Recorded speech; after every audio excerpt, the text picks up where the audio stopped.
SC వర్గీకరణకు సంబంధించి ఏం జరగబోతోంది, వర్గీకరణ అంశంలో దాగున్న నిజాలేంటి, వర్గీకరణ చేయాల్సిన అవసరం ఎంత ఉంది, ఈ అన్నిటి అంశాల మీద ఆయనతో మాట్లాడదామని ఆయన దగ్గరికి వచ్చాను. ఐలయ్య గారు నమస్తే అండి. నమస్తే కిషోర్. ఈ వర్గీకరణ దాని అవసరం ఉందని అంటారా ఈ రోజుల్లో? ఇప్పుడు ఇక్కడ అంటే వర్గీకరణ చంద్రబాబు నాయుడు ఉండగా 96లో జరిగింది. దాంట్లో ఆనాడు ఒక రామచంద్రరావు కమిషన్ అని ఒక కమిషన్ వేసి కులాల ఎస్సీలలో అంటే ఇప్పుడు మనకు నేషనల్ సెన్సెస్లో 2011లో వచ్చిన సెన్సెస్లో ఎస్సీ అనే కేటగిరీ కింద పాపులేషన్ ఎంత ఉందో ఉన్నది. అంటే స్టేట్ వైడ్గా కూడా ఉంది. ఇప్పుడు మనం 2011 సెన్సెస్ డేటాకు పోతే తెలంగాణలో ఎస్సీలు ఎంత ఉన్నారు అంటే దాంట్లో మాల ఉంటుంది, మాదిగ ఉంటుంది, రెల్లి ఉంటుంది, మిగతా సబ్ కాస్ట్లన్నీ ఉంటాయి. ఎస్సీ కేటగిరీలో ఉంటుంది అది. ఆ పాపులేషన్ ఎంత ఉందో ఉంది, కానీ మాదిగలు ఎంతో లేదు, మాలలు ఎంతో లేదు. అట్లాగే ఆంధ్రలో కానీ మొత్తం దేశంలో general SC category population census data senses commissioner of India collect చేసింది 2011 ఉంది. అంతకు ముందుది కూడా ఉంది. మైనారిటీలలో ముస్లింలది ఉన్నది, క్రిస్టియన్లది ఉన్నది. హిందువులుగా అన్ని కులాలది హిందువులు ఎంతో ఉన్నారు, కానీ ఏ కులం ఎంతో దాంట్లో లేదు. దీనికే ఇప్పుడు కులాల లెక్కలు కూడా సెన్సెస్ లో తీయాలి అనే డిమాండ్ నేషన్ వైడ్గా ఉంది. రాహుల్ గాంధీ, కాంగ్రెస్ పార్టీ, రీజనల్ పార్టీలు అట్లా చేయాలని అడుగుతున్నాయి. అయితే ఇప్పటి వరకు 2021లో జరగాల్సిన సెన్సెస్ కరోనా వల్ల సెంట్రల్ గవర్నమెంట్ చేయలే. ఇప్పుడు ఈ సంవత్సరం చేస్తుంది వాటిని. ఈ సంవత్సరము మొన్ననే ఆగస్టులో సుప్రీంకోర్టు జడ్జిమెంట్ ఈ ఎస్సీ ఎస్టీలలో ఉప కులాల వ్యత్యాసాలు, ఆ వ్యత్యాసాలలో ఆయా కులానికి వస్తున్న జాబులు, సీట్లు, అది యూనివర్సిటీలు కావచ్చు, స్కూళ్ళు కాలేజీలు కావచ్చు, ముఖ్యంగా సమస్య స్కూళ్ళు కాలేజీలల్లో, యూనివర్సిటీలల్లో, జాబులలో వస్తుంది. ఇది ఏ కులం ఎంతో తీసి ఆయా కులాలకు ఇంజస్టిస్ జరిగినట్లయితే దాన్ని రెక్టిఫై చేయడము చట్ట వ్యతిరేకం కాదు అని 7 ధర్మాసనం సుప్రీంకోర్టు జడ్జిమెంట్ చెప్పింది. కాన్స్టిట్యూషనల్ బాడీ తీసిన లెక్కలు కాదు. దీంట్లో బయాస్ ఉండే అవకాశం ఉంటుంది. రైట్. ఇది ఇండిపెండెంట్ బాడీలు కావు. ప్లానింగ్ కమిషన్ చైర్మన్ ముఖ్యమంత్రి అపాయింట్ చేస్తాడు. లెక్కలు ఇటు అటు చేయించదలుచుకుంటే చేయించవచ్చు. ఇండిపెండెంట్ బాడీలు కావు. కనుక మొన్నటి జడ్జిమెంట్లో సుప్రీంకోర్టు ఏం చెప్పిందంటే, అంతకుముందు చంద్రబాబు నాయుడు విభజన, పంజాబ్లో అట్లాగే విభజన జరిగింది. ఈ 2 కేసులు సుప్రీంకోర్టు ముందు ఉన్నాయి. సుప్రీంకోర్టు 5 జడ్జిల బెంచ్ ఇవి చెల్లవు విభజనలు. ఎందుకు అంటే 1950 ప్రెసిడెన్షియల్ ఆర్డర్ ప్రకారం ఎస్సీలు అనేవాళ్ళు ఒకే కేటగిరీ, దాన్ని విభజన కుదరదు. దట్స్ కాల్డ్ హోమోజీనియస్ కేటగిరీ అంటారు. షెడ్యూల్డ్ కాస్ట్ అనేది ప్రెసిడెన్షియల్ ఆర్డర్ లో హోమోజీనియస్, దాంట్లో ఎన్ని కాస్ట్లన్నా ఉండని. ఇక విభజనలు ఇచ్చి రిజర్వేషన్ ఇవ్వడం కుదరదు. దాంట్లో మాలలు ఎంత, మాదిగలు ఎంత, చమార్లు ఎంత, తర్వాత ఇతర కులాలు ఎంత, మహారాష్ట్రలో మహర్లు ఉన్నారు, మాతంగులు ఉన్నారు, ఇవన్నీ డివిజన్స్ ఉన్నాయి కదా. ఈ విభజనలు కుదరదు అని 5 జడ్జిల బెంచ్ చెప్పింది. అది యునానిమస్ జడ్జిమెంట్. తర్వాత దీన్ని 7 జడ్జి ముందుకు పోయింది. అది కాన్స్టిట్యూషనల్ బెంచ్. 6 జడ్జిలు లేదు, మళ్ళీ వెళ్ళాలి. ఎస్సీ అనేది లేదా ఎస్టీ అనేది ఒకే హోమోజీనియస్ కమ్యూనిటీ ఏం కాదు, దాంట్లో కూడా ఉపకులాలు ఉన్నాయి. వాటికి అన్యాయం జరిగింది అనుకున్నప్పుడు ఎగ్జాక్ట్గా లెక్కలు తీసి, అంటే ఏం లెక్కలు తీయాలి, ఆ కులం లెక్కలు ఎగ్జాక్ట్గా ఉండాలి. రెండవది, వాటికి అన్యాయం జరిగింది అని ఎడ్యుకేషన్లో కానీ ఎంప్లాయ్మెంట్లో కానీ కరెక్ట్ లెక్కలు తీసి చూపెట్టాలి. సాధ్యమది చూపెడితే వాటికి అన్యాయం జరిగిన దాని ప్రకారం అడ్జస్ట్మెంట్ చేయడము కాన్స్టిట్యూషన్ ప్రకారము ఓకే అని రాజ్యానికి ఒప్పచెప్పింది. ఇది స్టేట్స్, సెంట్రల్. ఎందుకంటే యూపీఎస్సీలో కూడా సెలక్షన్ ఉంటుంది. అక్కడ చాలా జాబులు ఉన్నాయి, సెంట్రల్ యూనివర్సిటీస్ ఉన్నాయి, ఐఐటీలు ఉన్నాయి. ఈ ప్రాబ్లం మొత్తం 2 రాష్ట్రాలంటే కేంద్ర ప్రభుత్వమే మొత్తం లెక్కలు తీసి విధి విధానాలు నిర్ణయించి రాష్ట్రాలకు ఇచ్చి తను అమలు చేయాలి, వీటితో అమలు చేయించాలి. అది మొదటి పాయింట్. రైట్. అది చూడకుండా ఏం చేస్తున్నారు, తెలంగాణలో ఇప్పుడు కాస్ట్ సెన్సెస్ జరుగుతున్నాయి కనుక సర్వే జరుగుతుంది, వెంటనే ఈ కాస్ట్ ఎస్సీ విభజన చెయ్యాలి. రైట్. ఓకే. మాదిగలు మాకు కావాలంటున్నారు, మాలలు అది ఇప్పుడు కుదరదంటున్నారు. ఈ ఇద్దరి మధ్య సంఘర్షణ నడుస్తుంది, పెద్ద పెద్ద మీటింగులు అవుతున్నాయి, సమీకరణలు జరుగుతున్నాయి వాళ్ళ మధ్యన. అయితే దీంట్లో జడ్జిమెంట్లో చీఫ్ జస్టిస్ నాయకత్వం వహించిన జడ్జిమెంట్లో కామన్ పాయింట్ ఒకటి ఉందో చూడాలి. ఒకటి, nationally collected data of the SC ST is important, local కాదు. Because the following two conditions of judgment according to the chief justice himself are very important. ఏమిటవి టూ కండిషన్? నెంబర్ 1, ఇది నేను chief జస్టిస్ని quote చేస్తున్నా. To create sub classification within the group అంటే schedule caste లేదా schedule tribe, అదొక group. Okay, ఇదో group అదో గ్రూప్. దీంట్లో సబ్ క్లాసిఫికేషన్ చెయ్యాలి అంటే the chief wrote the state needed to prove that there was varying degrees of backwardness and inadequate representation within the group.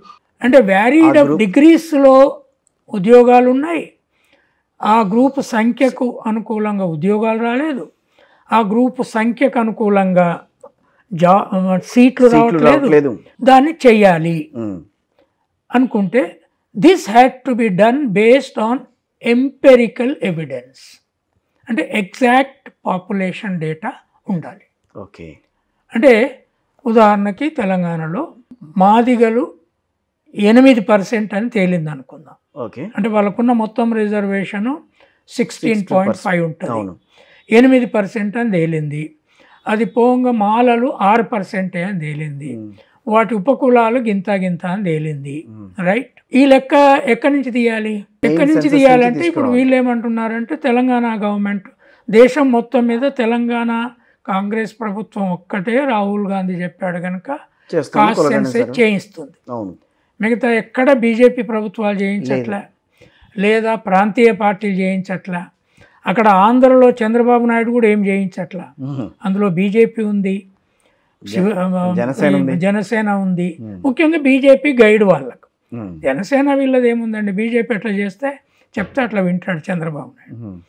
So అక్కడ వాళ్ళు చేయట్లా, అక్కడేం సమస్య లేదు. ఇక్కడ కాంగ్రెస్ కాస్ట్ సెన్సెస్ చేయిస్తుంది కనుక దీని ప్రకారం మాకు వెంటనే ఇచ్చేయండి అని మాదిగలు అడుగుతున్నారు.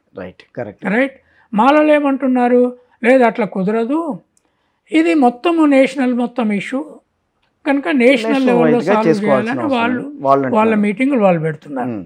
ఇక్కడ చీఫ్ జస్టిస్ ఏం చెప్తున్నాడు, ఎంపెరికల్ ఎవిడెన్స్ అంటే కులాల లెక్కలు రాష్ట్ర ప్రభుత్వాలు చేసినాయి, రేపు మళ్ళీ అదే ఇక్కడ డివైడ్ చేసి కూడా కోర్టు ముందుకు పోతే ఇది ఎంపెరికల్ ఎవిడెన్స్ డేటా అని కోర్టు ఒప్పుకోదు.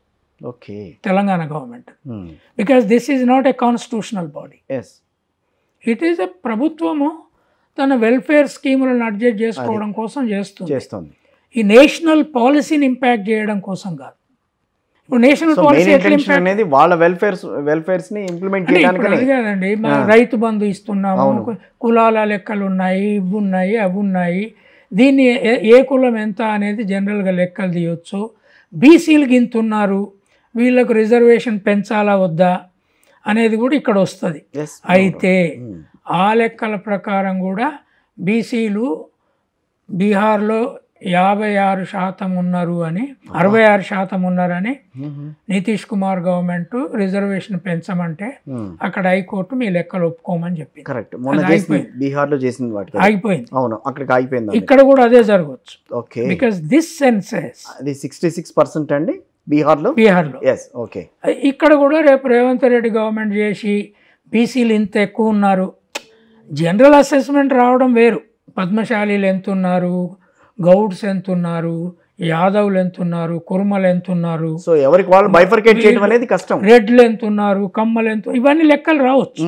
లెక్కలు మన అసెస్మెంట్కి వస్తాయి, వాటిని డిస్కస్ చేయడానికి మోడిఫికేషన్స్ ప్రాపర్టీలను అసెస్ చేయడానికి వస్తాయి. కానీ నువ్వు పాలసీని ఇంప్లిమెంట్ చేయాలి అంటే ఈ లెక్కల్ని కోర్టులు అంగీకరించే అవకాశం లేదు.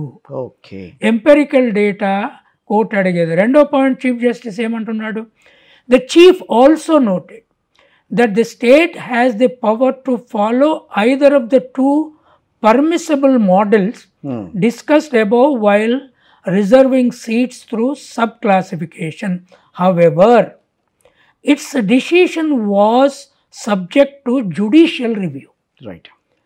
అంటే ఈ రెండు మోడల్స్ వాళ్ళు ఏం చెప్తున్నారంటే, ఇంతకుముందు ఇక్కడ డివిజన్ అయినప్పుడు అది బీసీలలో కానీ ఎస్సీలలో కానీ ఏబిసిడీలు దాంట్లో కూడా ఉండే. అంటే మాదిగలు 7% వాళ్ళకి ఇవ్వాలి. నేను అప్పుడు యూనివర్సిటీ ప్రొఫెసర్గా ఉన్నాను, అడ్మిషన్ పాలసీలో ఉన్నాను, అడ్మిషన్ లిస్టులన్నీ మేము చూసేవాళ్ళం. ఈ 7% వాళ్ళకు వచ్చినప్పుడు మున్పటి కంటే ఎక్కువ వచ్చినాయి. ఓకే, అయితే అంతమంది క్వాలిఫైడ్ అయి లేరు మాదిగల్లో. ఆ సీట్లు ఏం చేయాలి అంటే మిగతా కేటగిరీకి మార్చాలి వాటిని అనేది ఒక పాలసీ. మిగతా కేటగిరీ అంటే మిగతా కింద మాలలు ఉంటారు కదా, మాలల దానికి మార్చి అక్కడ కూడా సీట్లు వేకెంట్ ఉంటే అక్కడికి షిఫ్ట్ చేసి ఇచ్చేయాలి. ఓకే, అక్కడ కుదరలే, అక్కడ మిగిలిపోతే మళ్ళీ ఇక లేకపోతే ఎస్సీ ఎస్టీలలో లేనప్పుడు అవి వదిలేసుడే ఆడ. ఓకే, బీసీలలో లేనప్పుడు ఓసీలకు మార్చుకోవచ్చు. బట్ ఎస్సీలలో లేనప్పుడు ఇంకా దాంట్లో ఫిల్అప్ చేయడానికి లేదు, కన్వర్షన్ అనేది కుదరదు. బీసీలను తెచ్చి ఫిల్అప్ చేయడానికి లేదు. ఓకే, బీసీలను తెచ్చి ఫిల్అప్ చేయడానికి లేదు.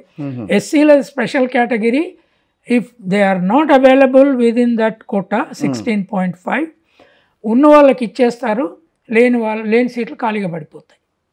ఓకే, కానీ ఈ డివిజన్ వచ్చిన తర్వాత ఏమైందంటే మాదిగలలో లేకపోతే మాలలకు మార్చుడు, మాలలలో లేకపోతే మాదిగలకు మార్చుడు పాసిబుల్ ఉంది అంతకుముందు.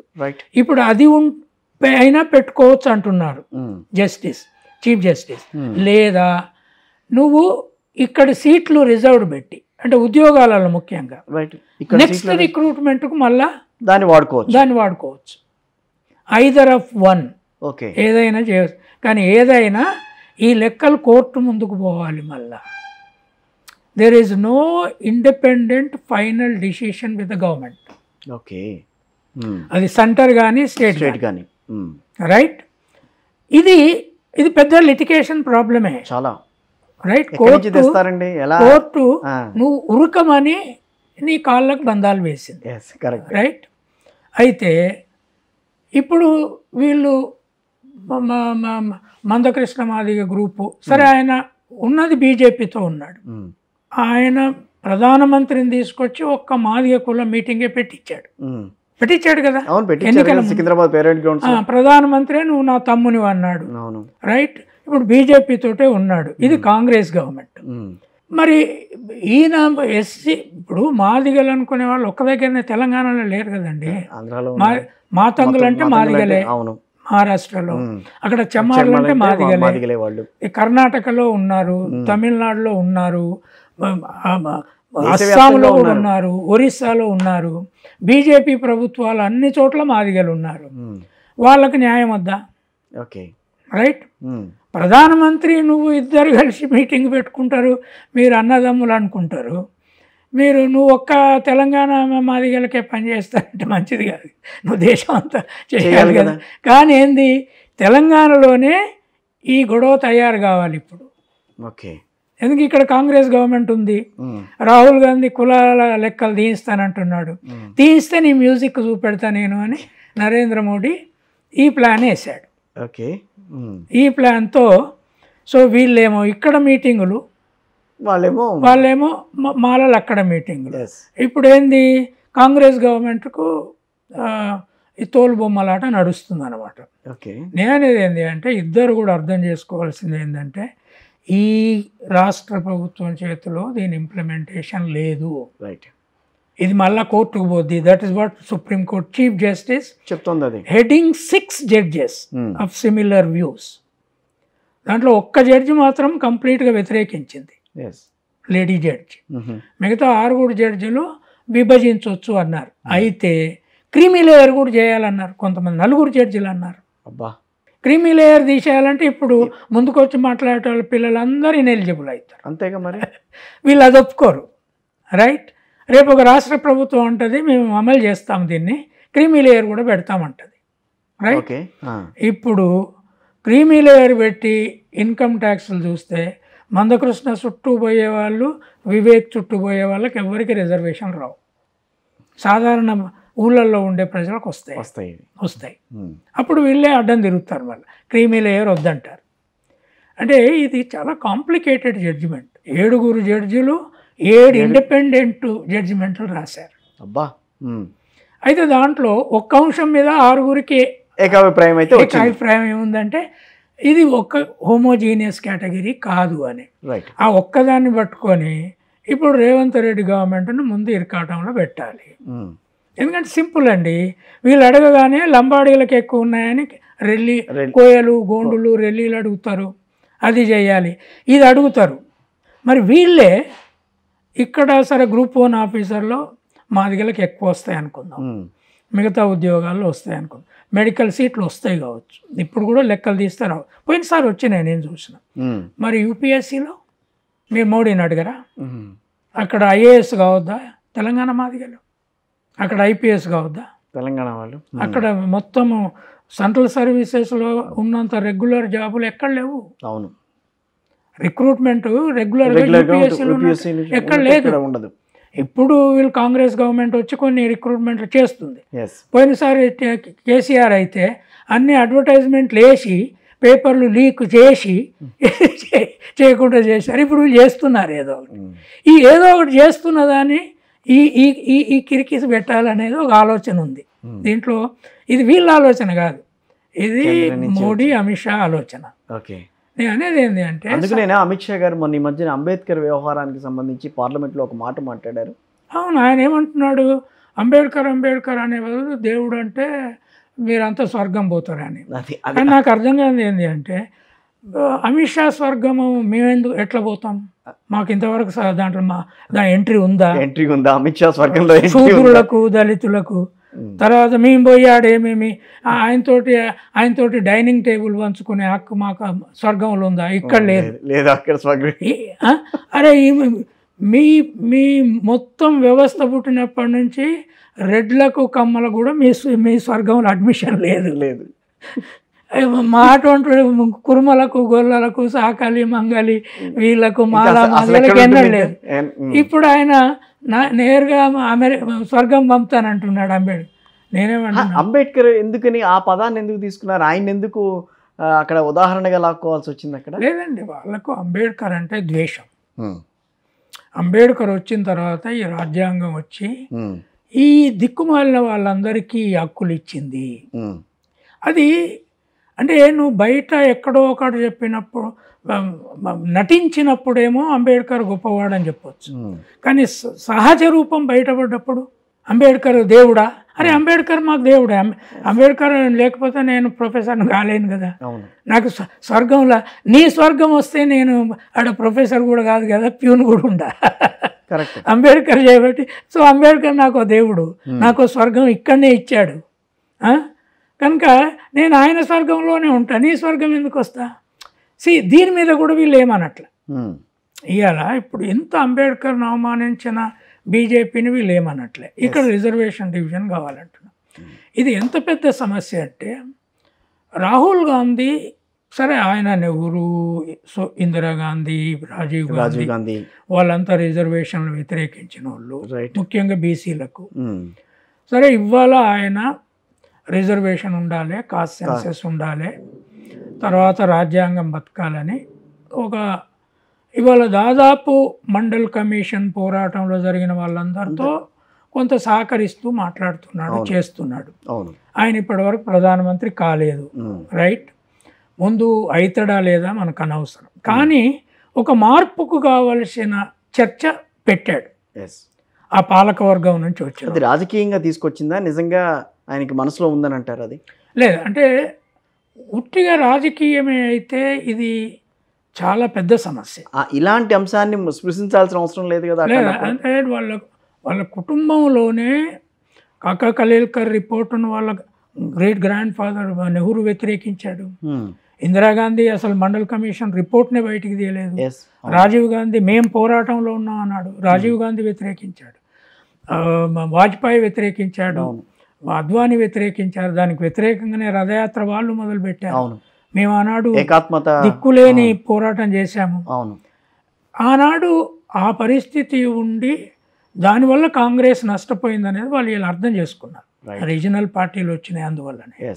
శూద్రులకి ఇక్కడ స్థలం లేదు, బీసీలకు లేదు, ఎవరిని ప్రెసిడెంట్ని చేయలేదు, ఎవరిని ప్రైమ్ మినిస్టర్ని చేయలేదు. ఇది వాళ్ళకి అర్థమై ఉండొచ్చు. కారణం ఏమైనా ఒక స్టేట్లో ఇప్పుడు రేవంత్ రెడ్డి ఎందుకు చేస్తాడండి కాస్ట్ సెన్సెస్? రెడ్లకు వ్యతిరేకించరా? వాళ్ళ లెక్కెంతో తేలితే, వాళ్ళ భూమి ఎంత ఉన్నదో తేలితే రేవంత్ రెడ్డిని కానీ రేవంత్ రెడ్డి ఏంటి అంటే తను కాలేననుకున్న దాన్ని కాంగ్రెస్ చేసేసింది ముఖ్యమంత్రి. రైట్. ఇది ఎంత నష్టం వచ్చినా రాహుల్ గాంధీ మాటను మనం అమలు చేయాలి అని ఒక ప్రయత్నం చేస్తున్నాడు. దానికి ఇప్పటి నుంచే మొదలైంది. ఏ రాష్ట్రంలో లేదు. ఆంధ్రప్రదేశ్లో నువ్వు అడగవు. ఆంధ్రప్రదేశ్లో మాదిగలు లేరా? కృష్ణమాదిగ అక్కడ లీడర్ కాడా? లీడర్ అక్కడ నుంచి ఒంగోలు నుంచే మొదలుపెట్టారు. అక్కడ చంద్రబాబు నాయుడు అసలు లెక్కలు కూడా మొదలు పెట్టలేదు కదా. బీజేపీ వాళ్ళ ప్రభుత్వంలో భాగస్వామ్యం అక్కడ ఎందుకు అడుగుతలేవు? ఇది ఒక సమస్య. అయితే నేను అనేది ఏంటంటే అన్నీ వదిలిపెట్టిన స్ట్రక్చరల్లీ జడ్జిమెంట్ ప్రకారము కేంద్ర ప్రభుత్వము జనాభా కుల లెక్కలు తీయకుండా, రూల్స్ ఫ్రేమ్ చేయకుండా, రూల్స్ ఫ్రేమ్ చేస్తే ఏమైంది? ఇప్పుడు నార్త్ ఈస్ట్ ట్రైబల్స్ ఉన్నారు, దాంట్లో రకరకాల ట్రైబుల్ ఉన్నారు, కొన్ని ట్రైబులే కొట్టేస్తున్నారు. మీకు తెలుసా రాజస్థాన్లో మీనా అనే ఒక ట్రైబ్ ఉంది. మీనా వర్గం. ఆ మీనా పెద్ద ట్రైబ్ ఏం కాదు, కానీ చాలా ఎడ్యుకేటెడ్ ట్రైబ్. వాళ్ళకి రిజర్వేషన్లు కొట్టేస్తారు. గొడవ జరిగింది కూడా వాళ్ళకే. మీనా వాళ్ళకి జరిగితేనే అతను బయటికి పుట్టుకొచ్చాడు ఆ రోజున. అసలు నేషనల్ ట్రైబల్ రిజర్వేషన్లో యూపీఎస్సీలో మీనాలు కొట్టుకున్న జాబులు ఎవరు కొట్టుకోలేదు చాలా కాలం. ఒక చిన్న రాష్ట్రం నుంచి. దానికి కొద్దిగా ఎడ్యుకేటెడ్ వాళ్ళు ఏదో ఒక రీత్యా ట్రైబల్స్లో చేర్చుకున్నారు. రైట్. ఇవాళ లంబాడాలు గ్రామీణ ట్రైబ్స్, వ్యవసాయ ట్రైబ్స్, చాలా టాలెంటెడ్ ట్రైబ్. నేను మా ఊళ్ళో స్కూల్లో చూస్తున్నాను. మా ఊళ్ళో ఇంగ్లీష్ మీడియం స్కూల్లో ఎప్పుడు స్కూల్ టాపర్ వాళ్ళే లంబాడీలు ఉంటారు. బీసీలు ఎస్సీలు ఎక్కువ సంఖ్యలో ఉన్న లంబాడీలు టాప్లో ఉంటారు. ఒక్కొక్క ట్రైబ్కి ఒక్కొక్క క్యారెక్టర్ ఉంది దాంట్లో. సో అక్కడ నార్త్ ఈస్ట్లో ఇప్పుడు మణిపూర్లో గొడవ జరుగుతుంది, అది రిజర్వేషన్తో ముడిపడి ఉంది. సో ఇక్కడ ఛత్తీస్గఢ్, ఈ దాంట్లో జార్ఖండ్లలో ట్రైబల్స్లలో చాలా మధ్య వ్యత్యాసాలు ఉన్నాయి. అన్నిటికీ ఈ జడ్జిమెంట్ను ఆధారంగా సుప్రీంకోర్టులు గైడ్ లైన్ డిసైడ్ చేయాలి. ఆ గైడ్ లైన్ ప్రకారం మొత్తం దేశం మొత్తం మీద ఎస్సీలది ఎస్టీలది రిజర్వేషన్ విభజనలు జరగొద్దని అనట్లే. This a good judgment. కానీ ఈ జడ్జిమెంట్లో ప్రాబ్లం ఏంది? ఏ ఒక్క దాని మీద ఏకాభిప్రాయం కుదరలేదు ఎక్సెప్ట్ 1 పాయింట్ జడ్జిమెంట్లో. అది ఏది ఇంప్లిమెంట్ చేయబోయినా ఇంకోటి అడ్డం వస్తుంది. రైట్. ఇంకో జడ్జి చెప్పింది అడ్డం వస్తుంది. దీన్ని ఈ గందరగోళపు జడ్జిమెంట్ని పట్టుకొని తెలంగాణలో రోజు గొడవ చేయడం అనేది కరెక్ట్ కాదు. దీనికి వీళ్ళు అన్ని కులాలు, బీసీలు ఎస్సీలు ఎస్టీలు అందరూ కూడా కేంద్రం మీద ఒత్తిడి తెచ్చి కుల లెక్కలు కేంద్రమే తీసి ఈ జడ్జిమెంట్ను అమలు చేయడానికి ముందు వాళ్ళు గైడ్ లైన్స్ చాలా డీటెయిల్గా ప్రిపేర్ చేస్తే రేపు కోర్టుకు పోగానే ఆ గైడ్ లైన్స్ ముందు పెడతారు. కోర్టు ముందు పెడతారు. వాళ్ళు పెట్టినప్పుడు ఇప్పుడు చీఫ్ జస్టిస్ చెప్పే ఈ 2 పాయింట్లు ఉన్నాయే, జ్యుడిషియల్ రివ్యూ ఉంటుంది అనే దానికి ఆ గైడ్ లైన్స్ పోతాయి, ఆ సెన్సస్ డేటా పోతుంది. Then judgements will come in your favour. That's very simple. నువ్వు అది చూడకుండా మేధావి వర్గం అని మీరు జడ్జిమెంట్ను ప్రాపర్గా చదివి దాన్ని ప్రజలకు చెప్పే ప్రయత్నం చేయకుండా ఎవరిష్టం వచ్చిన వాళ్ళ పద్ధతిలో సమస్యలు తయారు చేసుకోవడం అనేది ప్రజాస్వామ్యాన్ని గందరగోళపరుస్తుంది. This is not correct. నేను I'm for division, no doubt, but I'm for scientific division. I'm for division all over India, not at one place.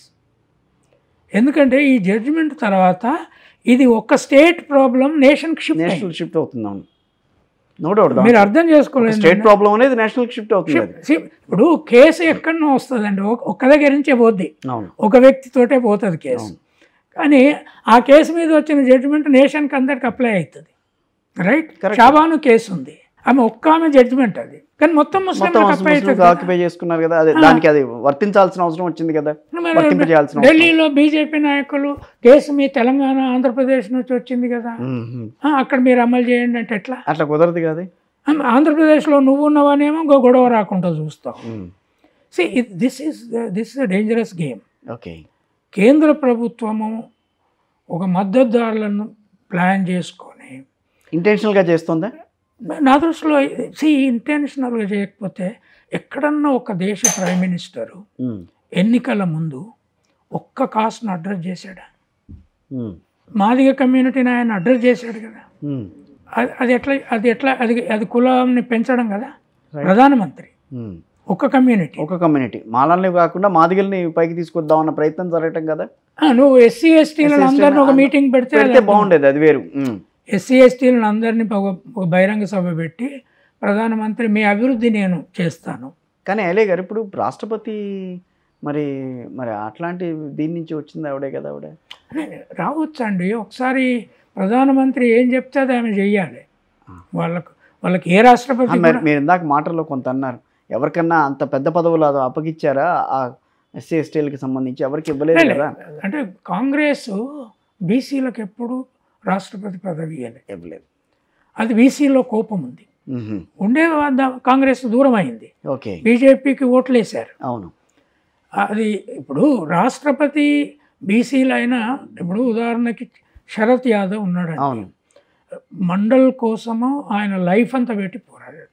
Congress ఆయనను కనుక రాష్ట్రపతి చేసి ఉంటే బీసీలలో ఎంతో గౌరవం వచ్చేది, వాళ్ళ పట్ల దేశం మొత్తం మీద మార్పు వచ్చేది. శరత్ యాదవ్ అది చేయలే. ఎప్పుడు ఒక లేడీ పేరుతో మహారాష్ట్ర ఆమెను పార్టీలని చేశారు, తర్వాత మళ్ళీ ఈ ప్రణబ్ ముఖర్జీని చేశారు, రైట్? ఇప్పుడు వీళ్ళు ఒక ట్రైబల్ని చేశారు, ఒక దళితుల్ని చేశారు. కానీ వాళ్ళు ఏ బీసీని ప్రో మండల్ వ్యక్తిని చేయలేదు కాంగ్రెస్. ఓకే, దళితుల్ని కేఆర్ నారాయణ చేసింది, కేఆర్ నారాయణ ఉన్నారు కదా, కానీ ఒక బీసీని కూడా చేయలేదు కదా. అనేది ఏంటంటే కాంగ్రెస్ అది నష్టపోయింది. Rahul Gandhi maybe understood this problem, is now supporting. We don't know what they will do if they come to power.